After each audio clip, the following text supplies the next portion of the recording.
must admit, when I first saw 19, I thought, where do I start?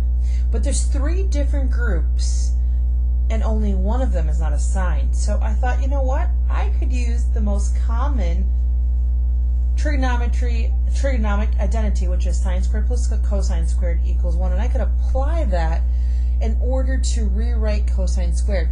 So I know that sine squared plus cosine squared equals 1. And so I can assume that sine squared of 3x plus cosine squared of 3x also equals 1.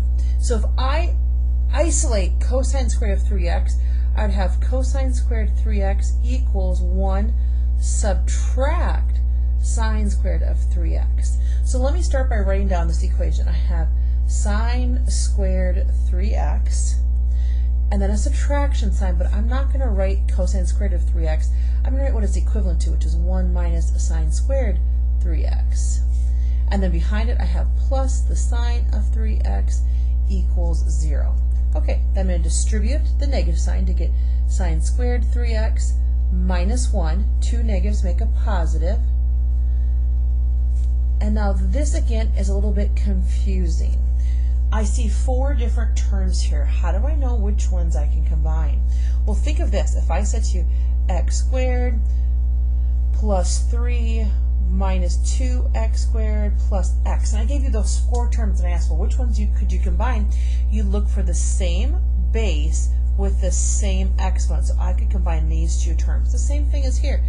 This is where the sine squareds are, and there's only 2 of them. So 1 sine squared 3x plus 1 sine squared 3x is 2 sine squared 3x, got those, plus 1 sine of 3x minus 1 equals 0.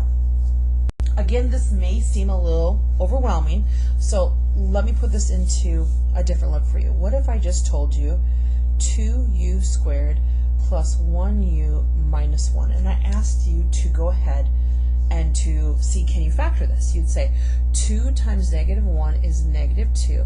What 2 values, if they exist, multiply to give you a negative 2, but combine to give you a positive 1?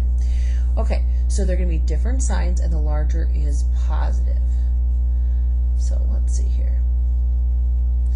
They multiply to give us negative 2, and they combine to give us a positive 1. So I'm going to leave down the A and the C, and in the B, here's a positive 2u, and here's a minus 1u. And now I'm going to do factoring by grouping. Factor out a 2u, and I'll be left with u plus 1. U plus 1, in front needs to be a negative 1, and that works. So they both contain a u plus 1, and then in front of the first group is a 2u, and for the back is a minus 1. How does this help? Well, what did I really replace u with? This was u. That was the u for me, right? That was the u.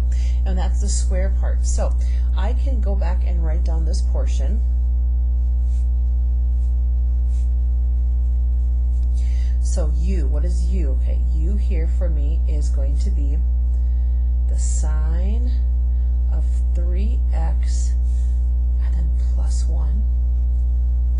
And then over here, it's going to be 2 times the sine of 3x minus 1. Now you may be thinking, but didn't you mean to put a square here, Miss Bradley?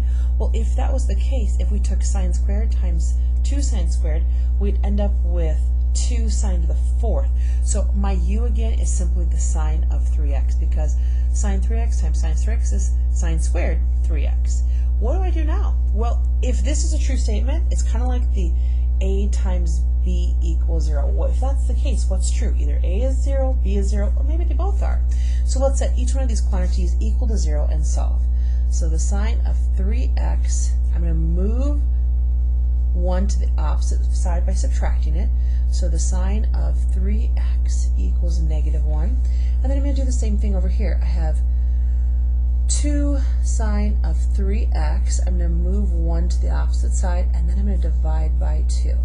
So I'm going to ask myself, where is the sign equal to negative 1? Where is the sign equal to negative 1? And I'm going to come back here where I have just a little more space to do this off to the side.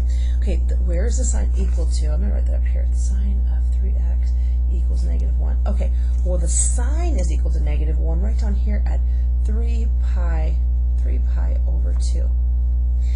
But remember, I gotta set that equal to 3x.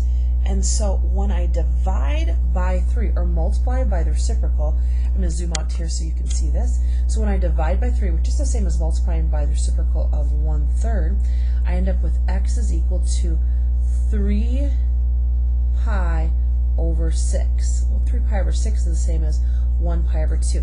Now, it doesn't say how many revolutions we need to check this with. So we can say plus 2 pi k. And k can be any integer. So I'm looking here just fine. Can I find a pi over 2 plus 2 pi k? A pi over 2 plus 2 pi k. Okay, I like these options right now. So I'm feeling confident right now. It could be C or it could be D. I feel like I can wipe out options A or B. They don't contain that. Now the other question we had is, where is the sign equivalent to 1/2? And I'm going to write that over here. So the sign of 3x equals 1/2. Where does that happen? Think of our unit circle, and we're thinking about the sign. So 1, 2, 3, 1. Okay, so it's right here. It's at pi over 6. Where else can I find a sign of positive 1/2? Right here. So I have pi over 6 is equal to 3x, and I have 3x is equal to 5 pi over 6. Remember that dividing by 3 is the same thing as multiplying by its reciprocal. So I end up with pi over 18, but it doesn't say how many revolutions we can do, so we're going to add 2 pi k. So of these two, oh, here we go. There's the pi over 18. Here would be 5 pi over 18. Here's 5 pi over 18, plus again the 2 pi k. So there we go. Those are our options. Option C.